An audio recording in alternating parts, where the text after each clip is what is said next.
पाकिस्तान की digital revolution की कहानी बेसिकली। मोबाइलिंक से जैज़ बनने तक का सफर क्या रहा, उसका एम था पाकिस्तान की डिजिटल लाइफस्टाइल कंपनी बनना। और एक वक्त ऐसा भी था जब लोग सिम लेने से पहले सिर्फ एक क्वेश्चन पूछते थे।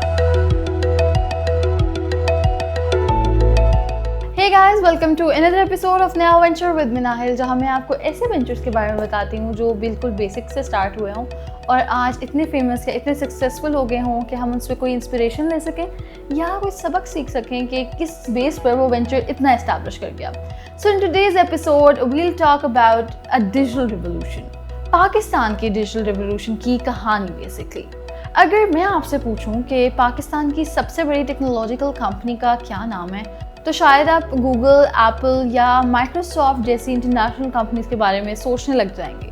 लेकिन पाकिस्तान में एक ऐसी कंपनी है जिसने पिछले 30 सालों के अंदर कम्युनिकेशन, इंटरनेट और डिजिटल पेमेंट्स की दुनिया को बदल कर रख दिया है। आज इसके नेटवर्क से करोड़ों लोग कनेक्टेड हैं, लाखों बिजनेस चल रहे हैं और हर दिन अरबों रुपए का एक्चुअली डिजिटल ट्रांजैक्शंस हो रही हैं।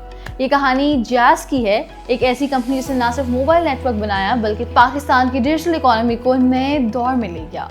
सो गाइज, आज विल डिस्कस कि जैज़ शुरू कैसे हुआ, मोबाइलिंक से जैज़ बनने तक का सफर क्या रहा, कंपनी ने पाकिस्तान की डिजिटल इकोनॉमी को किस तरह बदला और जैज़ का विजन क्या था। तो स्टार्ट करते हैं। पाकिस्तान में मोबाइल फ़ोन का स्टार्ट हुआ। आज अगर किसी के पास मोबाइल फ़ोन ना हो तो हमें बहुत अजीब लगता है, लेकिन अगर हम बात करें और पीछे जाके देखें तो एक वक्त ऐसा भी था जब टेलीफोन कनेक्शंस को हासिल करने के लिए या उसको ऑब्टेन करने के लिए बहुत ज़्यादा मुश्किलात का सामना करना पड़ता था।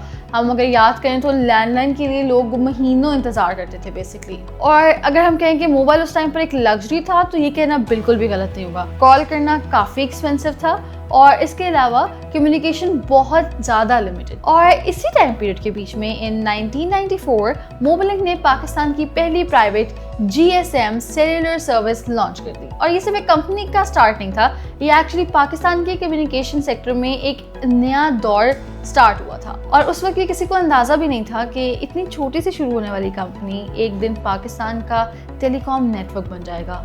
सो let's talk about Mobilink market leader कैसे बना। शुरू के कुछ सालों में मोबाइलिंक का नेटवर्क चंद शहरों तक लिमिटेड था, लेकिन कंपनी ने क्वालिटी और एक्सपेंशन पर फोकस रखा हुआ था। जैसे जैसे मोबाइल फोन्स बहुत ज़्यादा नॉर्मल होते जा रहे थे, मोबाइलिंक ने अपना नेटवर्क पाकिस्तान के हर कॉर्नर के अंदर फैलाना शुरू कर दिया, may it be a city या फिर छोटे छोटे टाउन्स और फिर exactly in villages as well. ये वो दौर था जब पाकिस्तान में पहली मरतबा मोबाइल कम्युनिकेशन बहुत ज़्यादा नॉर्मल होने लगा और लोगों की ज़िंदगी का हिस्सा बनने लग गया था। हर नए टावर के साथ नए लोग डिजिटल दुनिया से कनेक्ट होते चले जा रहे थे और एक्चुअली रेवोल्यूशनरी टाइम पीरियड चल रहा था। अगर हम बात करें तो किसी भी कंपनी की एक्चुअल जो प्रॉब्लम होती है वो कंपटीशन होता है। पाकिस्तान में यूफोन, टेलिनॉर और जोंग ऑपरेटर्स मार्केट में आ चुके थे।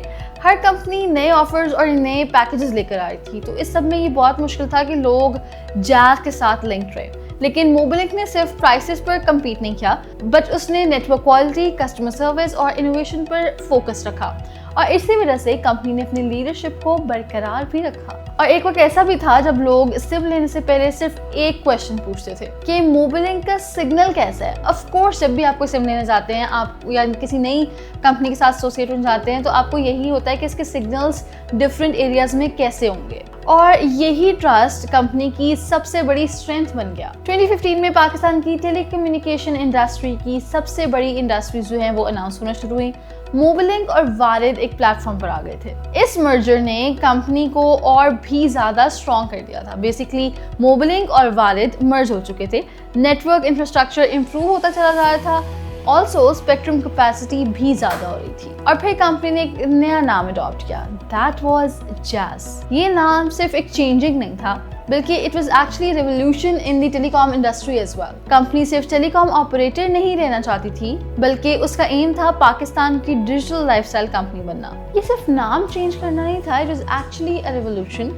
ये एक नई सोच का स्टार्ट था। कंपनी सिर्फ टेलीकॉम ऑपरेटर नहीं रहना चाहती थी और इसका मकसद था कि पाकिस्तान की डिजिटल लाइफस्टाइल कंपनी बन जाए। 4G और डिजिटल पाकिस्तान में जैज़ का क्या रोल रहा है। जब पाकिस्तान में मोबाइल इंटरनेट को ट्रेंड तेजी से बढ़ने लगा तो जैज़ ने भी अपनी इन्वेस्टमेंट को डेटा सर्विसेज की तरफ शिफ्ट कर दिया।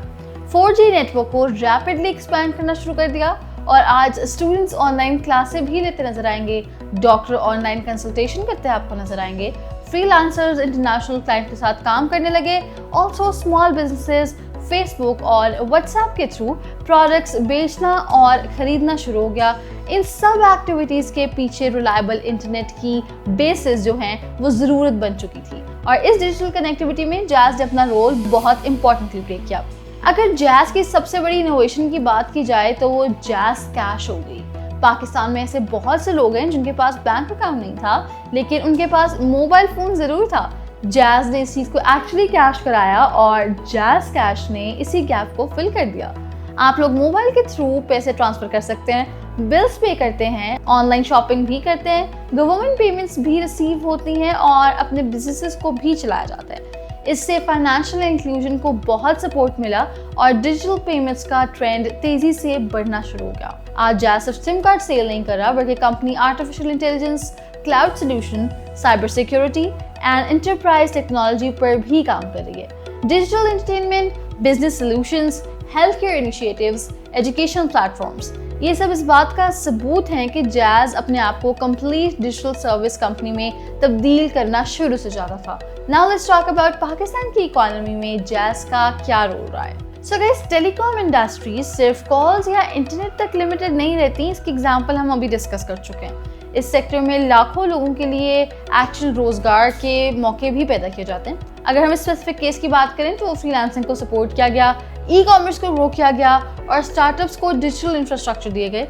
जब भी पाकिस्तान की डिजिटल इकोनॉमी की बात होगी जैज़ का नाम उसमें ज़रूर शामिल होगा। लेट्स टॉक अबाउट के फ्यूचर में क्या देखा जा सकता है। दुनिया आर्टिफिशियल इंटेलिजेंस की तरफ बहुत तेज़ी से बढ़ रही है और 5G टेक्नोलॉजी दरवाजे पर दस्तक भी दे रही है। स्मार्ट सिटीज़ डेवलप हो रही हैं, इंटरनेट ऑफ थिंग्स का कॉन्सेप्ट बढ़ रहा है और जैज़ भी इस फ्यूचर का हिस्सा बन रहा है। In my point of view आने वाले सालों में कंपनी का फोकस सिर्फ नेटवर्क नहीं होगा बल्कि digital innovation, fintech and technology ecosystem होगा। यही वजह है कि इंडस्ट्री एक्सपर्ट्स जैज़ को पाकिस्तान की लीडिंग डिजिटल कंपनी के तौर पर भी देख रहे हैं। जैज़ की स्टोरी हमें ये बताती है कि कोई भी कंपनी सिर्फ प्रोडक्ट्स की वजह से सक्सेसफुल नहीं हो सकती है। सक्सेस साथ साथ एवोल्यूशन के थ्रू आती है। मोबाइलिंग से जैज़ तक का सफ़र इस बात की एग्जाम्पल है कि इनोवेशन, इन्वेस्टमेंट और कस्टमर ट्रस्ट किसी भी ब्रांड को इंडस्ट्री लीडर बना सकते हैं। और आज जैज़ सिर्फ पाकिस्तान का सबसे बड़ा टेलीकॉम नेटवर्क नहीं रहा बल्कि डिजिटल ट्रांसफॉर्मेशन की एक अहम स्टोरी भी है। सो गाइज, ये था आज का वेंचर। नेक्स्ट एपिसोड में आपसे मुलाकात होगी विद अ न्यू वेंचर। तब तक के लिए अल्लाह हाफिज़।